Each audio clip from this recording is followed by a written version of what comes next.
खबर बहुत ही बड़ी खबर है, हल्के में जरूर बता रहा हूँ आपको, लेकिन जान लीजिए इस खबर को कि कांग्रेस के 12 विधायक, कई विधायकों का नाम तक है मेरे पास, ये विधायक अशोक चौधरी और नीतीश कुमार के डायरेक्ट संपर्क में। कई विधायक अशोक चौधरी को छोड़कर सीधे नीतीश कुमार के संपर्क में, और इन लोगों को कभी भी ग्रीन सिग्नल मिल सकता है। बहुत सारे कांग्रेस के नेताओं को ऐसा लगता है कि ये बहुत आइडियल सिचुएशन है। काफी दिनों से इसकी वकालत भी हो रही थी कि लालू यादव से अलग, गठबंधन से अलग हटकर अपने दम पर कांग्रेस अपने आप को रिवाइव करे। लेकिन कांग्रेस के जहां एक तरफ ये सब करने के कारण कांग्रेस के लोगों की जो लगातार कांग्रेसी रहे हैं उनको बहुत खुशी हो रही है, वहीं इस चुनाव में कांग्रेस की जिसकी हार हुई है उसके इंतजार में कई लोग बैठे। अब आपको एक बहुत बड़ी खबर बताने जा रहा हूं। संभवतः दिसंबर के अंतिम हफ्ते या जनवरी के पहले दूसरे हफ्ते के दौरान कांग्रेस पार्टी में एक बहुत बड़ी टूट होने वाली है। जिस तरीके से एक शहाबुद्दीन का फैक्टर था जिस पर बहुत खरी नहीं उतर पाई राजद, एक गुस्सा मुस्लिम वर्ग को है, उसे भी चैनलाइज करके नीतीश के पक्ष में किया जा रहा है। यानी कांग्रेस नीतीश के साथ जाने को लेकर तैयार है, लेकिन कांग्रेस का शीर्ष नेतृत्व एक बड़ा उलटफेर करना चाहता है। वो चाहता है कि पार्टी को बिहार में एक बार रिवाइव किया जाए और अपने दम पर रिवाइव किया जाए। हो सकता है कि कांग्रेस की जो हार हुई है इससे इस प्लान ऑफ एक्शन को झटका लगे और कांग्रेस का शीर्ष नेतृत्व फिर से लालू यादव के साथ जाने को तैयार है और महागठबंधन अलग अलग चुनाव लड़ा। कांग्रेस ने अपना अलग चुनाव लड़ने का तरीका आजमा लिया, अलग एक समीकरण लेकर कांग्रेस उतरी, बड़े बड़े नेताओं को उतारा गया और सीधी बात है कि लालू यादव के खिलाफ भी कैंडिडेट उतारा गया, तेजस्वी के खिलाफ भी बहुत सारी बातें बोली गई। एक शराबबंदी के मुद्दे पर शायद अजीत शर्मा लगातार नीतीश कुमार के या सरकार के खिलाफ है, लेकिन अजीत शर्मा की नजदीकियां जो है वो नीतीश कुमार से लगातार रही है। अब नीतीश कुमार और कांग्रेस के बीच रिश्ता क्यों बन जाता है बार-बार? इसके पीछे कारण है। पिछले चुनाव में आपने देखा था बक्सर दास ने जब महागठबंधन से अपने आप को अलग करने की बात की थी, तब प्रेमचंद मिश्रा ने भी ये बात कहा था कि इससे बेहतर हमारे लिए नीतीश कुमार है। नीतीश जी के विधायकों की संख्या आपको पता होगा हाल ही में बढ़ी। रिजल्ट्स के बाद हमने देखा था कि 43 से 45 नीतीश जी के विधायकों की संख्या हो गई, लेकिन ये विधायकों की संख्या अब 60 होने जा रही है। नीतीश कुमार की जो विधायकों की संख्या है, अगर 15 विधायक टूट कर आते हैं तो ये संख्या बढ़कर 45 + 15 यानी 60 हो जाएगी और 60 विधायकों के साथ नीतीश कुमार रहेंगे तो जरूर नंबर 3 पर ही, लेकिन भाजपा के समक्ष उनको आंख दिखाने के लिए बहुत कुछ मिल जाएगा। इसके अलावा आप जोड़ घटाव कीजिएगा। इसके अलावा नीतीश कुमार लगातार ओवैसी के विधायकों के संपर्क में, लेफ्ट के कई विधायकों को लगातार प्रलोभन मिल रहा है उनकी तरफ से, यहाँ तक कि राजद के विधायकों को भी, कई विधायकों को इंटरनली जोड़ने घटाव करने की व्यवस्था की जा रही है।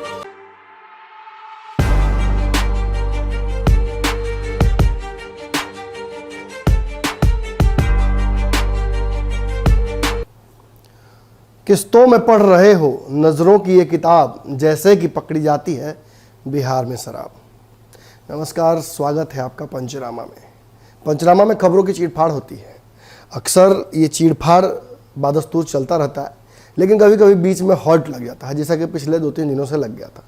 देखिए, बिहार सरकार ने बहुत सारे उन्नत कानून बनाए हैं, बहुत सारे पॉलिसीज़ बनाई हैं जिससे प्रदेश का विकास होना चाहिए। अब होगा कि नहीं होगा ये आने वाले 5-10 सालों बाद होता है तय। जैसे कि लालू यादव ने काम किया, आज तथाकथित रूप से एक बड़ा वर्ग है जो उसको जंगल राज कहता है, जो कहता है कि लालू यादव ने गलतियां ही गलतियां की। खैर चलिए, हम इस डिबेट में क्यों पड़े, हम बात नीतीश कुमार की करेंगे। लालू यादव का कार्यकाल समाप्त हो गया है, अब वो सत्ता में नहीं है, तबीयत बहुत खराब है और राजनीति से बहुत दूर हो चुके हैं।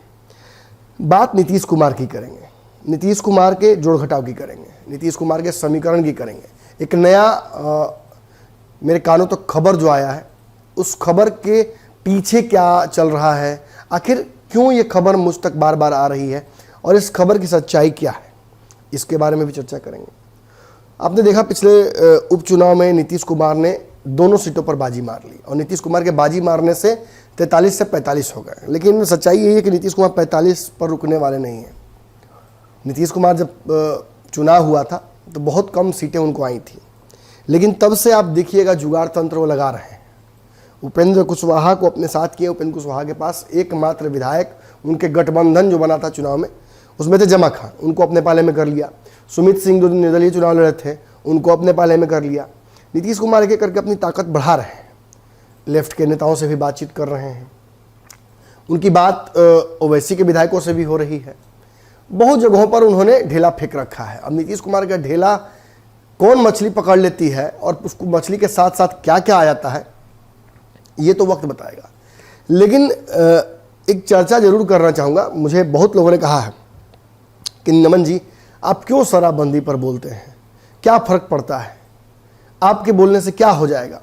देखिए, बात शराबबंदी की नहीं है, ना ही बात किसी एक पॉलिसी पर किसी नेता को खींचने खदेड़ने की है। नीतीश कुमार ने कई ऐसे नियम और कानून लाए हैं जिन्हें मैं बहुत पसंद भी करता हूँ, लेकिन ये शराबबंदी जो नीतीश कुमार ने लाई है, इसको लेकर जो उनका मनोस्थिति था वो मुझे आज भी यही लगता है कि वोट बैंक को लेकर ही था। और आज भी जब वो चाहे के पाठक को लाना हो, या महिलाओं के बाथरूम में घुस जाना हो, या शादी ब्याह में जाकर महिलाओं के निजी वस्त्रों को टटोलना हो, ये सब कुछ आँख के सामने हो रहा है और हम फिर भी बहुत कुछ कर नहीं पा रहे हैं। हम सभी ने शपथ ली है कि शराबबंदी को सफल बनाने के लिए शराब पर चर्चा नहीं करेंगे, नाम तक नहीं लेंगे शराब का। लेकिन करें तो क्या करें, जहां माननीयों को कार्य करने जाना है उस सदन में शराब की बोतल मिल जाती है। मेरे रिपोर्टर ने शराब की उस बोतल को देखा और उसके बाद उसने दिखाना शुरू किया, तो कई लोगों ने देख लिया और फिर सारे पत्रकारों की नज़र पड़ी। तेजस्वी यादव पहुंच गए, एक बड़ा हाई प्रोफाइल ड्रामा हुआ। सच पूछिए तो अगर इस ड्रामे में तेजस्वी यादव आ गए तो कई लोगों को ये बात पता चलेगा, कल अखबारों में बड़े बड़े सुर्खियों में बिहार में छोड़ के निकलेगा। लेकिन ऐसी खबरें बिहार के हर कोने में, हर गली में है। हर नली नाला में चले जाइए, गंगा जी के किनारे चले जाइए, घाटों पर चले जाइए, आप किसी भी बिहार के ऐसे पार्क के कोने में चले जाइए, यही 8 PM फ्रूटी पैक, यही मैकडॉवेल्स, यही और भी कई ब्रांड्स हैं जो लगातार रॉयल स्टैग वगैरह दिखते रहते हैं। ये शराब की बोतलें बिहार में जब आती हैं तो सत्ता पक्ष के लोग कहते हैं कि कानून तो हत्या के लिए भी है, लेकिन हत्या तो हो रहा है ना। हत्या का कानून है, कानून का पालन भी किया जा रहा है, सजा भी मिल रही है। लेकिन शराबबंदी को लेकर जिस तरीके से आप अपनी पीठ थपथपाते हैं, इसलिए आवश्यक हो जाता है, आपने जितना रिसोर्स लगा रखा है शराबबंदी को सफल बनाने के लिए, इसलिए आवश्यक हो जाता है कि जब आपके पार्टी के खास पद के नेताओं के दरबारों में सामने सजा दिखता है गुटखा का पैकेट, तो सवाल खड़ा हो जाता है। जब आपकी पार्टी के नेताओं और आपके गठबंधन के दल के नेताओं के घरों से, उनके संस्थानों से शराब तस्करी किया हुआ मिल जाता है तो सवाल लाजमी हो जाता है।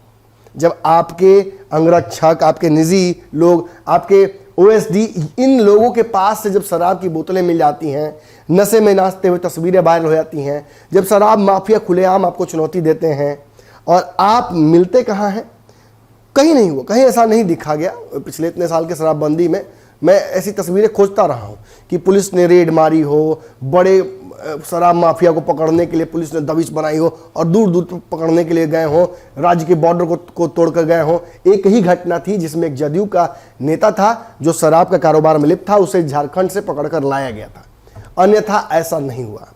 आज भी खैनी, गुटखा, तंबाकू और गांजा, चरस जैसी चीज़ें लगातार आप हर गली मोहल्ले में चल जाइए, पान के दुकान के आसपास देखिएगा, आपको मिल जाएगा। अब तो पहले तो ये परिस्थितियाँ थी कि हम अपने रिपोर्टर्स को भेजकर ये काम करा देते थे, उनसे एक्सपोज करा देते थे कि देखिए वहाँ शराब मिल रहा है, वहाँ गुटखा मिल रहा है। अब तो ये भी नहीं कर सकते हैं।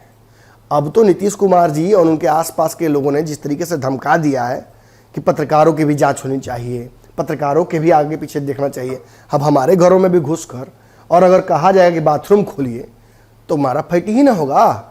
कोई भी सभ्य व्यक्ति अपने घर में जब महिलाएं बाथरूम में हैं तो खोलकर तो नहीं दिखाएगा। नीतीश जी आप भी ऐसा नहीं करते होंगे। और नीतीश जी के अगर मंत्रियों के घरों में घुसकर उनकी पत्नियों को कहा जाए कि टॉवल पहनकर बाहर निकलिए तो मुझे लगता है कि शायद खून की नदियां बह जाएंगी। और अगर ऐसा नहीं लगता है तो कल से सदन के बाहर जो नेतागण यहां से जा रहे हैं उनका जो ब्रेथ एनालाइजर टेस्ट है वो किया जाए। मैं देख रहा हूं लगातार पुलिस ब्रेथ एनालाइजर टेस्ट कर रही है, बहुत अच्छा लग रहा है। खासतौर पे वाहनों से जो लोग जा रहे हैं उनकी जांच हो रही है, तो बहुत अच्छा लग रहा है। बिना इन्फ्लुएंस के अगर कोई ड्राइविंग कर रहा है तो बहुत अच्छी बात है, लेकिन नशे में कोई गुटखा, पान, तंबाकू, बीड़ी, सिगरेट, दारू, शराब, गांजा कुछ भी पीकर गाड़ी चला रहा है तो वो किसी और की जान को भी खतरे में डाल रहा है, उसे तो जेल जाना ही चाहिए। खैर, तो रही इन सब चीज़ों की बात। काफ़ी दिनों बाद आया हूँ तो ये भड़ास निकालना जरूरी था। मुख्य बात जो करने आया हूँ उस पर फोकस कर लेते हैं। अब आते हैं मुख्य मुद्दे पर, जिसके लिए ये पंचनामा का एपिसोड आपके समक्ष लेकर आया हूँ। आपको बेहतर पता है कि बिहार में मौजूदा राजनीतिक स्थिति क्या है, किस दल के कितने विधायक हैं। नहीं पता है तो मैं बता देता हूँ। और फिर एक बहुत बड़ा रहस्य उद्घाटन होने जा रहा है, जो घटना बहुत जल्दी होने वाली है। इसको लेकर मैं ये एक तरह से बिग बैंग थ्योरी होगा बिहार की राजनीति का। लेकिन पहले जान लीजिए कि मौजूदा स्थिति क्या है। तो देखिए, बिहार विधानसभा की मौजूदा स्थिति ये है कि एनडीए जो दल है, जो एकजुट है, जो मिलकर सरकार बनाए हुए है, वो 127 पर है। ये इससे कम, बहुत कम था, लेकिन 127 तक पहुंच गया है। बीजेपी 74 सीटों के साथ बिहार में सबसे बड़ी पार्टी से एक कद पीछे, यानी राजद जिसके 75 विधायक हैं उससे एक कम है।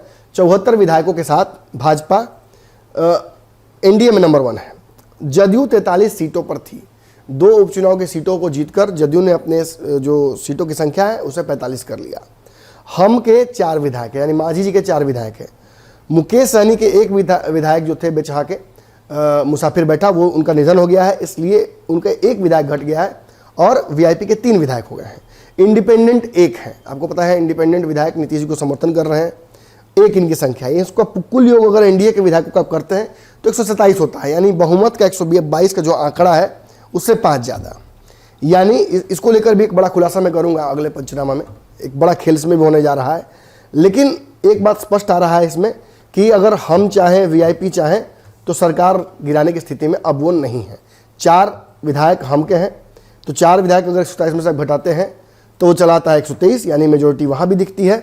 और वीआईपी चाहे तो कुछ कर नहीं सकती है, ऐसा नहीं होगा। चलिए अब इस तरफ छोड़कर आगे बढ़ते हैं, जरा अपोजिशन को देख लेते हैं। अपोजिशन में आरजेडी के पास 75 विधायक हैं, सीपीआई-एमएल के पास 12 हैं, सीपीआई के पास 2 हैं और सीपीआई-एम के पास 2 विधायक हैं। यानी इनका कुल योग अगर आप देखते हैं तो आरजेडी, सीपीआई, इन सब को मिलाकर ये योग हो जाता है 91। अब आप सोच रहे होंगे कि अपोजिशन में 91 कैसे हो गया, 110 हुआ करता था। तो अपोजिशन से बाहर हो गया है कांग्रेस, और कांग्रेस अदर्स में आ गया है। कांग्रेस के 19 विधायक हैं और इसके अलावा ओवैसी के 5 विधायक हैं और 1 सीट जो मुसाफिर बैठा की है वो खाली है। यानी 19 कांग्रेस और ओवैसी के 5 और 1 वैकेंट सीट। अब यहाँ गेम है। नीतीश जी के विधायकों की संख्या आपको पता होगा हाल ही में बढ़ी है।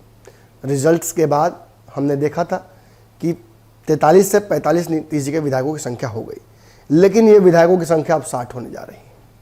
आप सही सुन रहे हैं, 45 से 60 होने जा रही है, यानी 15 विधायक नीतीश जी के टेंटेटिवली बढ़ने वाले हैं। कैसे होगा ये?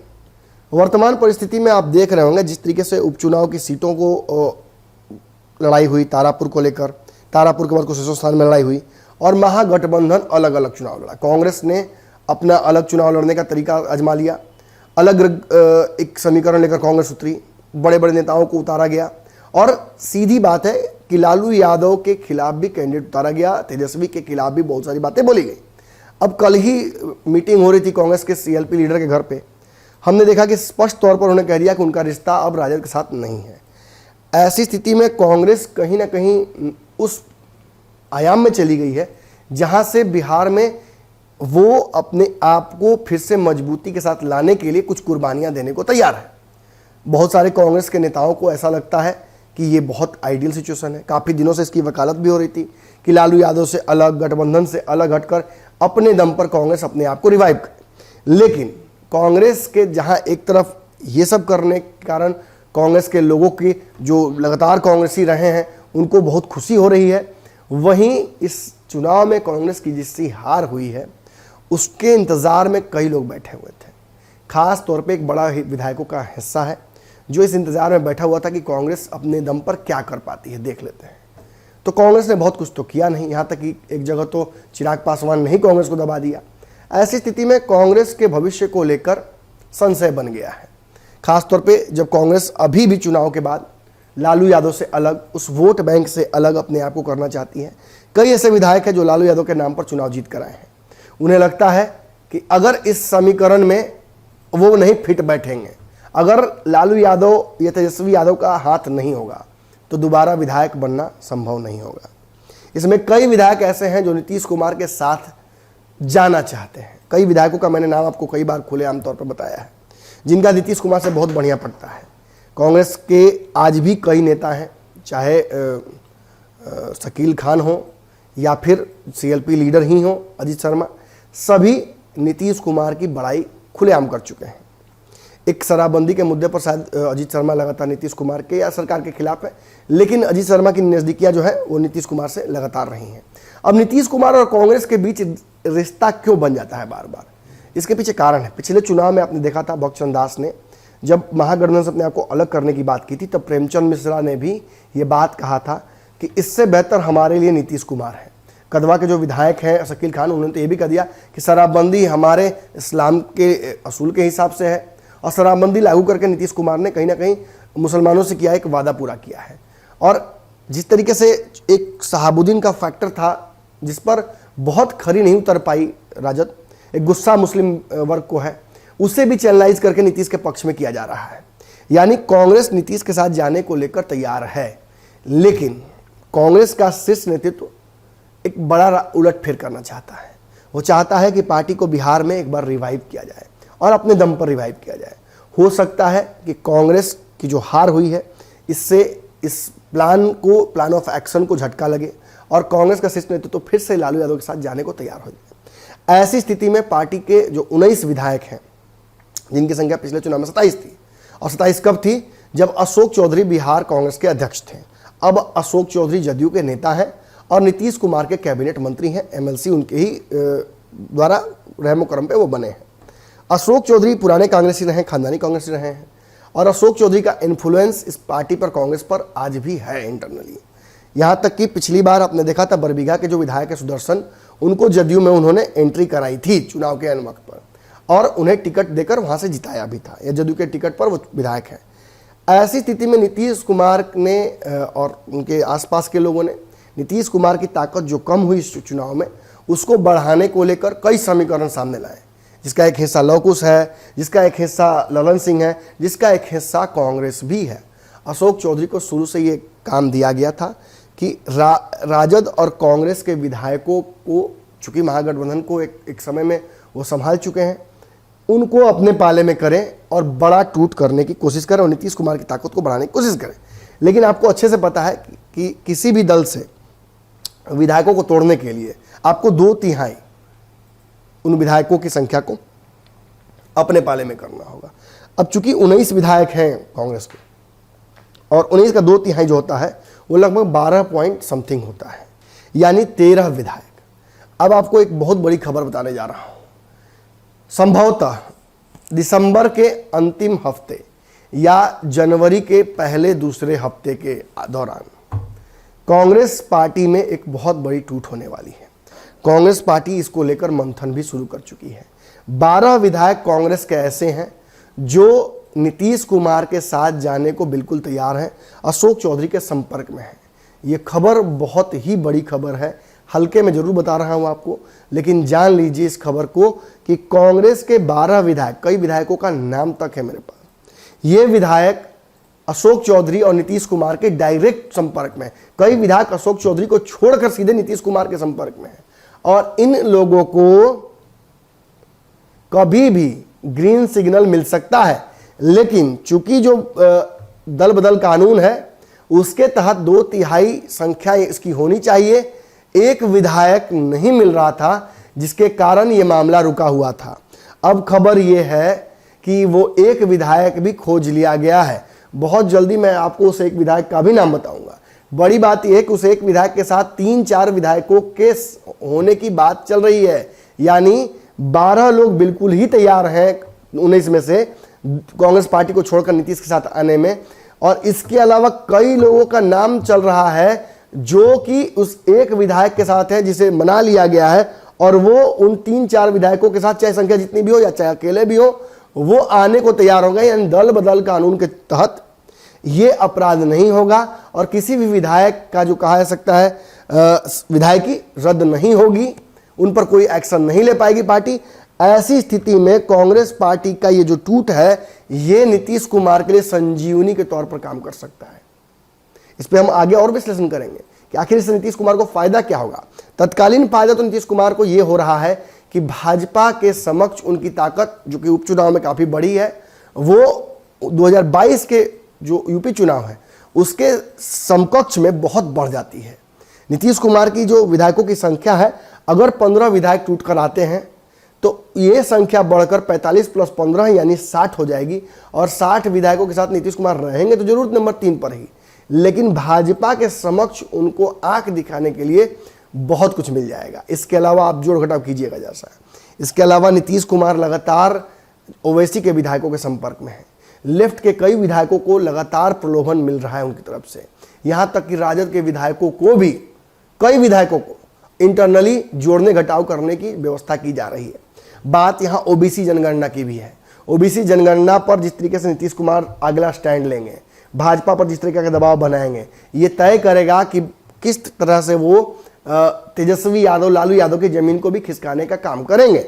लेकिन एक बात तो तय है कि नीतीश कुमार अपनी ताकत बढ़ाने में लग गए हैं और इसका खामियाजा कांग्रेस पार्टी को भुगतना पड़ सकता है। कांग्रेस पार्टी के शीर्ष नेतृत्व पर सब कुछ डिपेंड करता है। हालांकि ये लगभग तय हो गया है कि 12-13 विधायक तो नीतीश कुमार की तरफ जा रहे हैं। अब वो दिसंबर के अंतिम महीने में हो या जनवरी के दूसरे हफ्ते में हो, माफ कीजिएगा, दिसंबर के अंतिम हफ्ते में हो या जनवरी के दूसरे तीसरे हफ्ते में हो, लेकिन एक बात तो तय आप मान लीजिए कि कांग्रेस के विधायकों का भागना लगभग तय हो गया है। कांग्रेस पार्टी इसको लेकर एक तरह से कहा जा सकता है कि स्लीप मोड में चली गई है। कांग्रेस पार्टी इसको लेकर से फेल सेफ मोड में चली गई है और बहुत जल्दी हो सकता है कांग्रेस पार्टी अगर कंसेंट लेकर अपने विधायकों को रोकने के लिए कोई बड़ा ऐलान कर दे, या नीतीश कुमार, अब चूंकि नीतीश कुमार जब तक भाजपा के साथ रहेंगे तब तक तो कांग्रेस खुलकर समर्थन नहीं कर सकती है ना।